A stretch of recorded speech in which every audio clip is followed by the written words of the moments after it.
Buk, pintu lantas terbuka, mengeluarkan bau busuk yang begitu mengganggu indera penciumanku. Padahal sebelumnya, aku mencium bau tak enak di kedalaman yang cukup jauh dari pintu. Setelah meyakinkan diri bahwa semua akan baik-baik saja, bergegas aku mulai menuruni anak tangga ini dengan berhati-hati. Lututku kini terasa bergetar saat ku dengar suara teriakan yang begitu memekik telinga. Suara teriakan itu sangat khas, seperti yang ku dengar pertama kali saat masuk ke dalam ruangan ini. Ku telusuri kembali jalanan yang belum ketemukan ujungnya. Tetesan yang berbau busuk terus-menerus menetes ke arah kepalaku. Muak sekali rasanya berada dalam keadaan yang tak berhenti menekan mental kewarasanku. Langkahku terhenti saat kulihat kembali dua tengkorak yang masih tergantung di langit-langit ruangan. Ku pejamkan mataku sejenak, berdoa untuk mendiang kedua orang tua suamiku. Saat kedua mataku masih terpejam, sayup-sayup kudengar suara seseorang tengah berteriak meminta ampun entah pada siapa. Cepat-cepat ku buka mata. Walaupun saat ku edarkan pandangan, aku masih belum menemukan apapun di tempat ini selain kegelapan. Kakiku mulai melangkah lagi perlahan. Kusorotkan senter ke sembarang arah untuk memastikan bahwa tak ada Om Deddy di tempat ini. Sungguh, jika keadaannya seperti ini, Om Deddy malah lebih menakutkan daripada setan-setan itu. Kembali aku berjalan, menjauhi tempat di mana dua tengkorak tadi tergantung. Banyak sekali benda-benda tajam yang tersimpan rapi di setiap dinding kayu yang kulewat sejak tadi. Entah siapa yang mengoleksi benda-benda tajam ini. Namun setelah banyaknya bukti yang mengarah bahwa Om Deddy banyak melakukan kejahatan, aku rasa mendiang mertuaku tak mungkin menyimpan semua benda berbahaya ini. Langkahku lantas terhenti.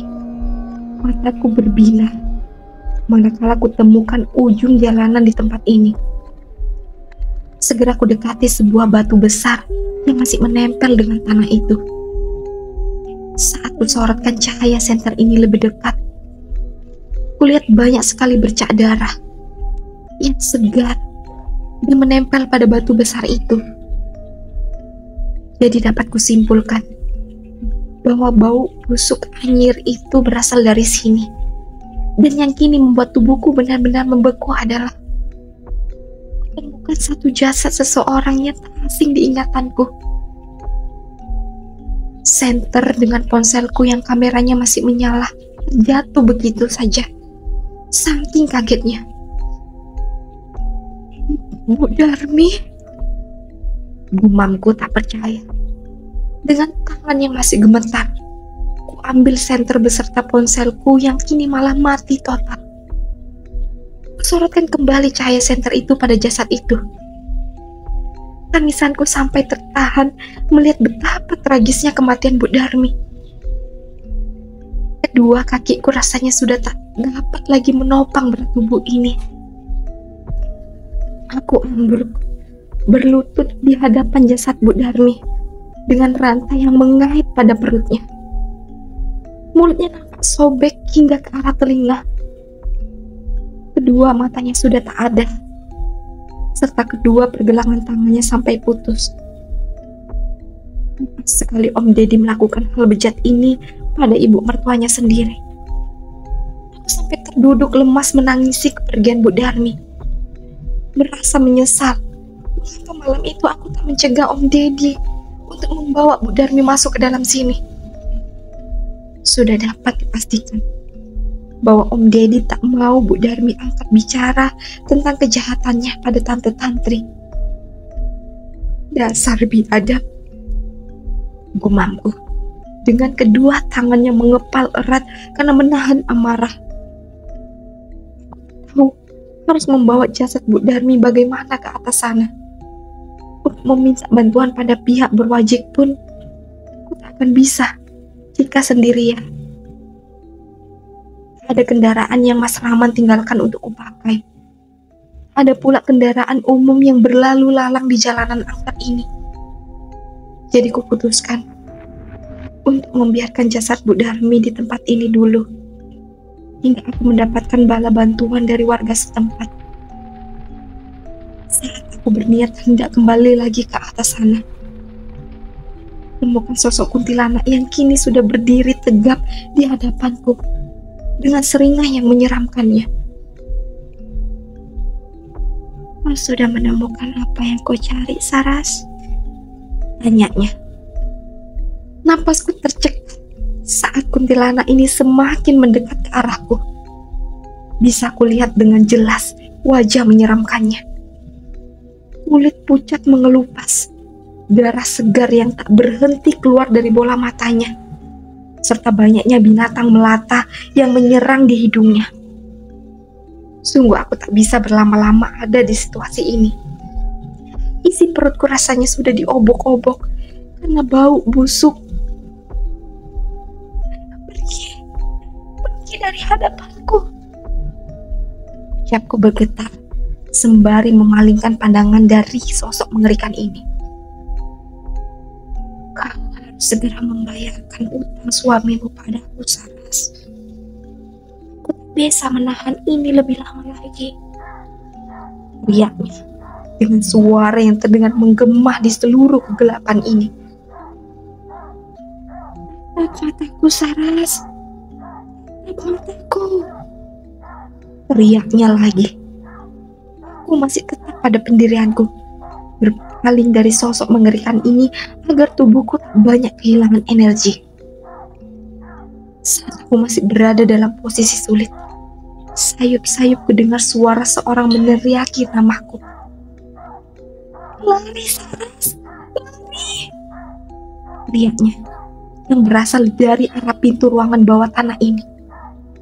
Sosok ini lantas berpaling untuk memastikan siapa yang baru saja berteriak. Merasa ada kesempatan, ku lewati tubuhnya segera dan berlari secepat mungkin. "Saras!" teriak sosok itu, diiringi hembusan angin kencang yang terasa seperti tengah menghalangi jalanku. Lirik sejenak sosok itu yang terlihat masih berusaha menggapai tubuhku. "Fokus pada jalanmu, Saras. Abaikan apapun yang mengganggumu," teriak sosok wanita tua yang nampak masih setia menungguku di pintu keluar gudang bawah tanah ini. Mendadak kulihat banyaknya makhluk mengerikan yang keluar menyembul dari tanah. Mereka seperti mayat hidup yang kini ikut mengejar diriku. Sungguh tak percaya bahwa makhluk mengerikan itu memiliki pasukan sebanyak ini. Tak bisa aku bayangkan betapa tersiksanya Bu Darmi di akhir sisa hidupnya di tempat mengerikan ini. Sesaat setelah aku berlari kencang dengan mengerahkan seluruh tenagaku agar tak berhenti berlari, akhirnya aku sampai juga di ujung tangga. Kulirik sejenak ke arah belakang. Ternyata sosok kuntilanak dengan puluhan mayat hidup itu masih tak berhenti mengejarku. Segera aku berlari menaiki anak tangga ini dan menemukan sosok wanita tua yang rasanya tak asing di ingatanku. "Kita harus segera menutup pintu ini," ucapnya saat setelah aku sampai di dekat pintu. "Kembali, Saras!" teriak kembali sosok itu. Cepat ku tarik gagang besi di pintu kayu. Terakhir kulihat sosok kuntilanak itu hampir saja menyembul menemuiku di kamar ini. Beruntung ku tak telat menutup pintunya. Dengan nafas yang masih terengah-engah, ku tatap wanita tua yang kini memberikan sebotol air minum padaku. "Minumlah," ucapnya. Tanpa ragu ku terima air minum itu. Rasa dingin dan segar terasa mengalir nyaman di tenggorokanku. Mengapa? Rasanya aku sudah lama tak meneguk air sesegar ini. "Ada yang beda?" tanyanya. Kebingungan mengapa si nenek menanyakan hal tersebut padaku. Ia seperti tahu bahwa aku tak pernah menemukan air minum sesegar ini selama tinggal di rumah ini. Apa yang nenek tahu tentang rumah ini? Tanyaku penasaran. Nek Lastri lantas tersenyum tipis, lalu memberikan obat herbal untuk luka di sikutku. Sungguh aku tak merasa bahwa tubuhku terluka saat berada di dalam ruangan tadi. Aku merasa bahwa di sekeliling rumah ini berbeda. Dan lagi, setiap kali aku melewati di dekat sini untuk mencari kayu bakar, selalu banyak sekali sesajen. Ini yang membuatku bingung. Aku menemukan sesajen hanya saat berada di dalam ruangan gedung bawah tanah itu. Sekalipun kutemukan sesajen di sekeliling rumah ini, aku tak menemukannya, atau mungkin karena aku tak pernah mengelilingi rumah ini dengan baik. Siapa juga yang mau membuang waktunya hanya untuk mencari masalah dengan setan? Pesanku, jangan pernah minum air yang selalu diberikan suamimu setiap malam. Kembali bulu kuduku meremang hebat. Entah dari mana, Nek Lastri tahu jika Mas Rahman selalu memberikanku air yang rasanya aneh itu setiap malam. Dari mana nenek tahu? Belum sempat aku menyelesaikan ucapanku untuk bertanya, Nek Lastri tiba-tiba saja berdiri dari kursi, lantas pamit hendak pulang di waktu yang selarut ini. Kenapa nenek tak menginap saja? Malam ini Mas Rahman tak akan pulang, ucapku, berharap Nek Lastri mau menemaniku malam ini. Aku meninggalkan cucuku di rumah sendirian. Jika dia bangun, pasti dia akan kebingungan mencariku. Nek Lastri lalu pergi. Setelah dengan berat hati kubiarkan saja dia pulang. Kembali dengan sejuta keheningan dan banyaknya misteri di rumah ini. Kadang aku selalu berniat untuk kabur saat Mas Rahman sedang tak ada di rumah. Namun setelah banyaknya pertualangan di rumah ini, rasanya tidak manusiawi. Aku harus meninggalkan mereka yang meninggal dalam keadaan tak wajar. Keesokan harinya, Mas Rahman kembali ke rumah ini bersama dengan Om Deddy. Muak sekali rasanya aku melihat wajah polos lelaki parubaya itu. Topeng di wajahnya bahkan terlalu tebal untuk menutupi segala kejahatannya. Pagi sayang, sapa Mas Rahman seraya mengecup hangat keningku. Kulirik sinis Om Deddy yang menatap lain ke arahku. Entah mengapa, ini aku malah menjadi was-was saat bertemu tatap dengannya. Kami akhirnya masuk dan menyantap sarapan pagi bersama.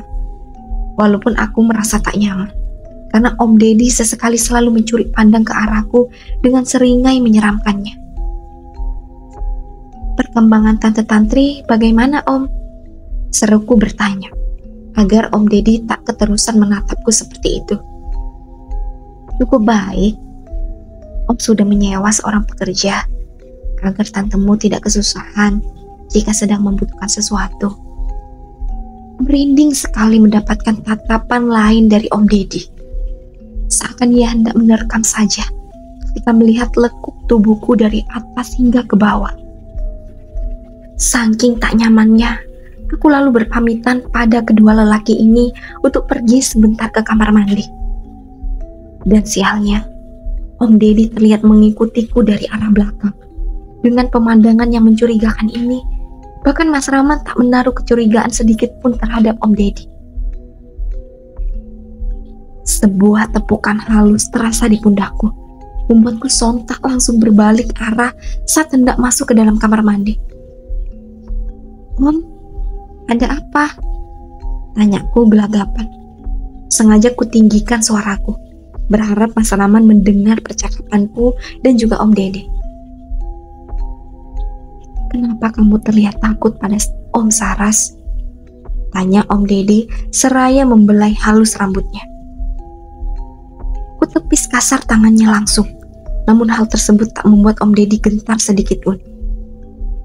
Jangan macam-macam Om, lirihku dengan suara yang terdengar bergetar. Om Deddy terkekeh kecil. Nampaknya ia sangat senang melihatku tertekan seperti ini. Apa kau sudah menemukan kunci kamarnya, Saras? Tanyanya. Segera ku gelengkan kepala dengan cepat. Langkahku terus mundur, manakala ku rasa Om Deddy terus maju mendekatkan wajahnya padaku. Aku belum mencarinya lagi, Om. Tapi bukankah kemarin Om bisa membuka kamar itu? Tangannya yang sejak tadi membelai ujung rambutku, kini perlahan mulai mengelus area leherku. Setiap jari jemari kasar lelaki parubaya ini mulai mencengkram erat jalur pernapasanku.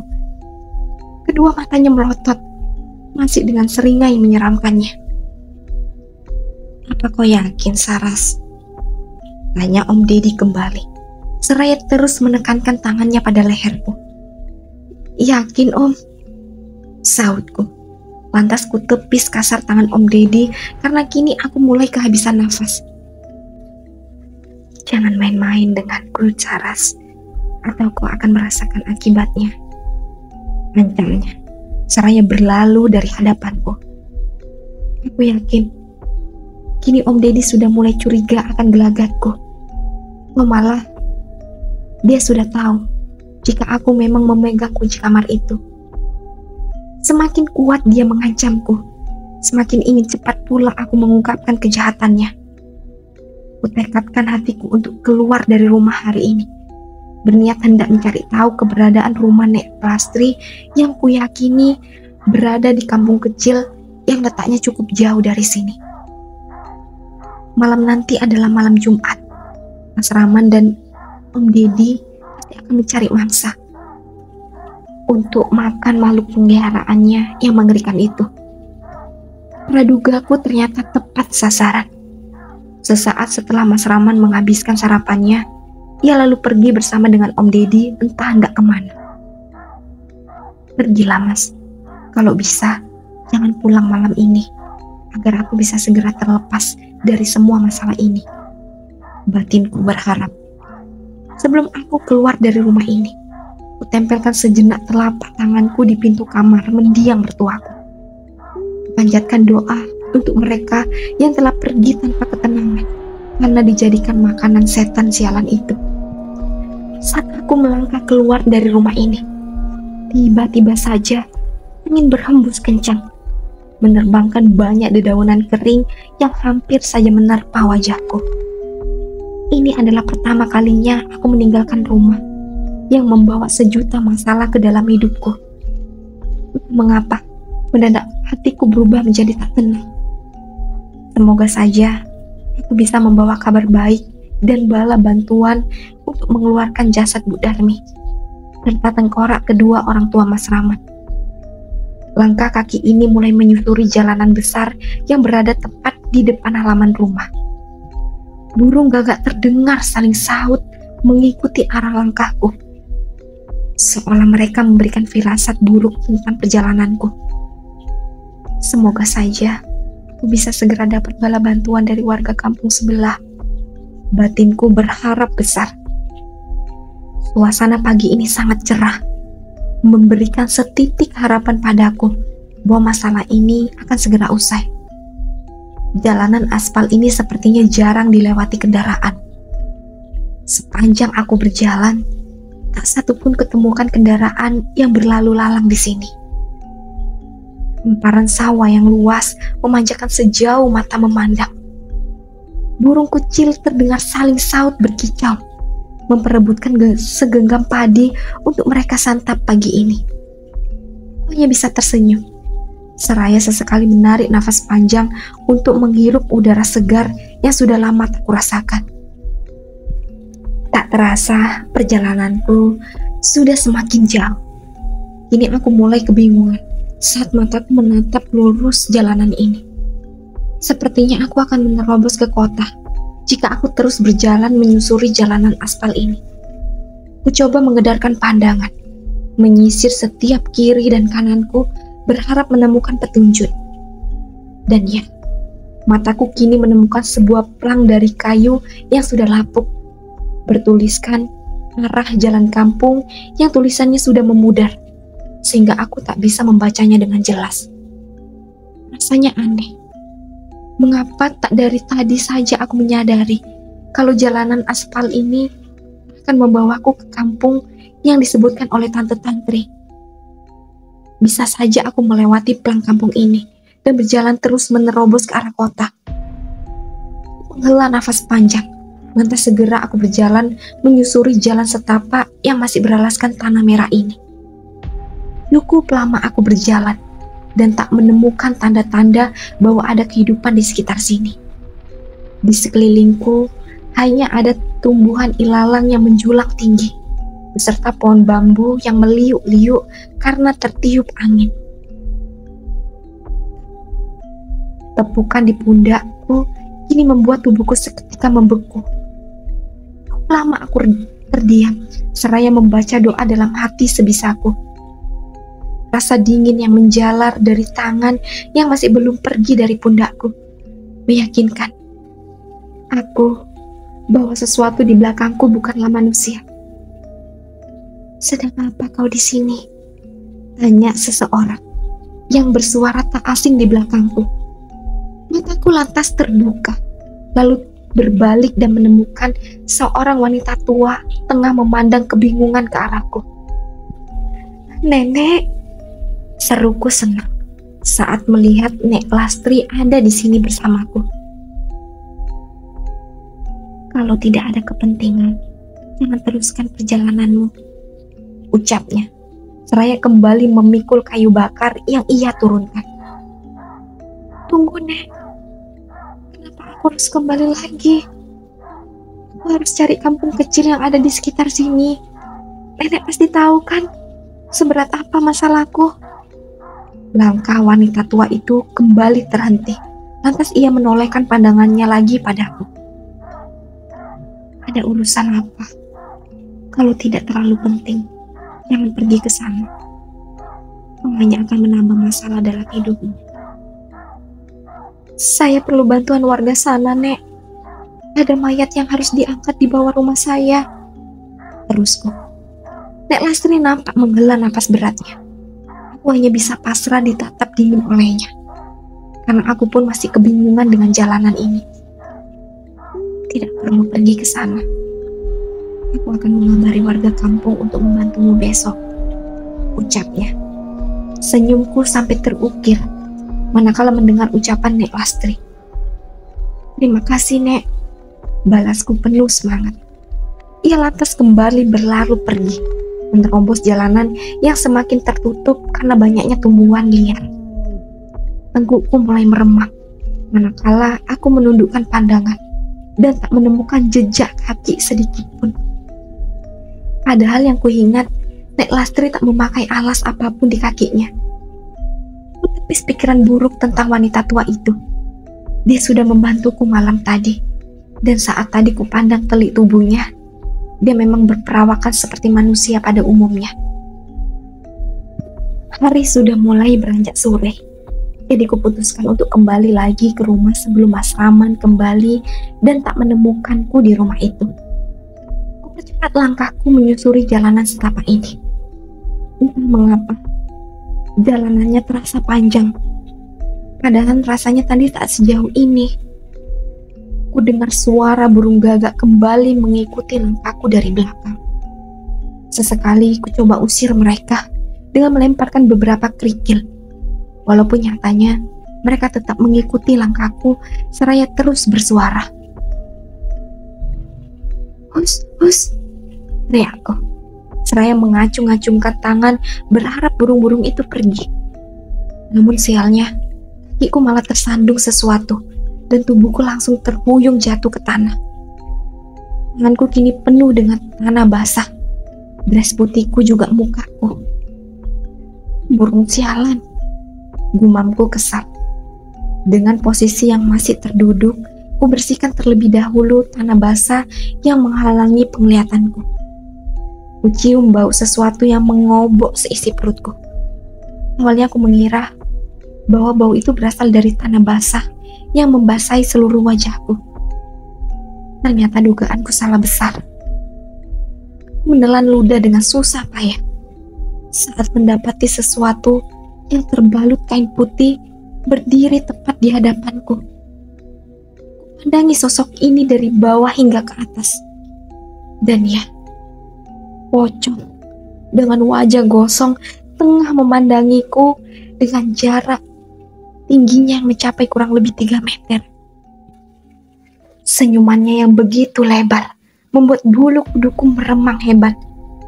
Pupil matanya yang hampir putih merata tak berhenti menatapku dengan tatapan menakutkannya. Bangkit dengan keadaan lutut yang bergetar hebat. Pandanganku rasanya tak bisa beralih begitu saja dari sosok mengerikan ini. Perlahan, ku lewati pocong ini tanpa mengeluarkan suara sedikit pun. Dan setelah melewatinya 2 langkah lebih jauh, ku rasa dia membalikkan tubuhnya dan kembali menatapku yang hendak berlari. Secepat kilat aku berlari tanpa memperdulikan pijakanku yang selalu saja salah. Beberapa kali aku terpleset dan bangkit kembali tanpa menolehkan pandangan ke arah belakang.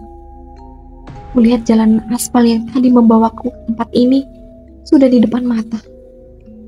Ku percepat lariku karena saat ku tadahkan pandangan ke arah langit, awan hitam sudah berkumpul di satu titik tepat di atas kepalaku. Ku tepis rumput ilalang terakhir yang menghalangi jalanku. Hingga tak sadar lenganku tergores hingga mengeluarkan sedikit darah.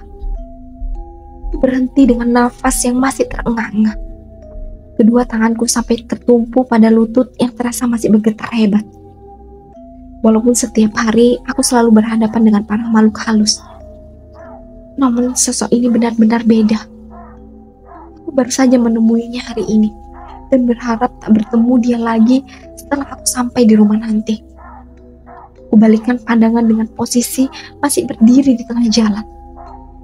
Kulihat lagi sosok tadi yang mengejarku. Sejenak, aku bisa bernafas dengan lega. Walaupun aku masih belum menemukan titik terang atas masalahku. Namun nampaknya, kesialanku masih belum berakhir sampai di sini.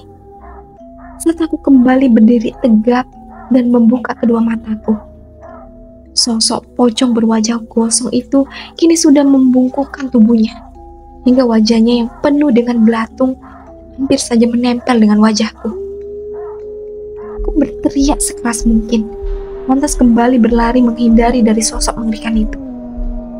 Air mataku hampir saja menetes karena kelewat kaget dengan sosok tadi. Kulihat dia masih terbang mengikutiku dengan cepatnya. Angin terus berhembus kencang, seolah mendukung makhluk itu untuk menangkapku. Aku berlari secepat mungkin, hingga akhirnya aku sampai di depan rumah. Segera aku masuk dan menutup pintunya rapat-rapat. Terakhir kulihat, sosok pocong itu masih mengikutiku hingga ke halaman rumah ini. Rasa penasaran ternyata malah mengalahkan rasa takut dalam hatiku. Coba untuk mengintip makhluk itu dari arah jendela. Dan ternyata benar saja. Dia masih setia menungguku di depan rumah. Seraya terus membantingkan kepalanya ke arah pintu. Pergi! Jangan ganggu aku! Teriakku dengan suara gemetar. Senyap. Setelah aku berteriak, tak ku dengar lagi suara bising di pintu. Dengan jantung yang masih berdetak dengan cepat, ku coba intip kembali makhluk itu. Aku menghela nafas lega saat tak menemukannya dimanapun, termasuk di dalam rumah ini. Setelah cukup tenang, aku kembali melangkah untuk pergi ke kamar mandi, berniat hendak membersihkan tubuh ini dengan yang sudah sangat kotor. Sebelum Mas Rahmat pulang, aku harus menatah diri dulu agar dia tak menaruh curiga padaku. Dinginnya guyuran air shower pada kepalaku terasa sedikit melunturkan semua beban yang masih kutanggung sendirian. Kupejamkan mata, seraya terus memijat kulit kepala yang terasa begitu gatal.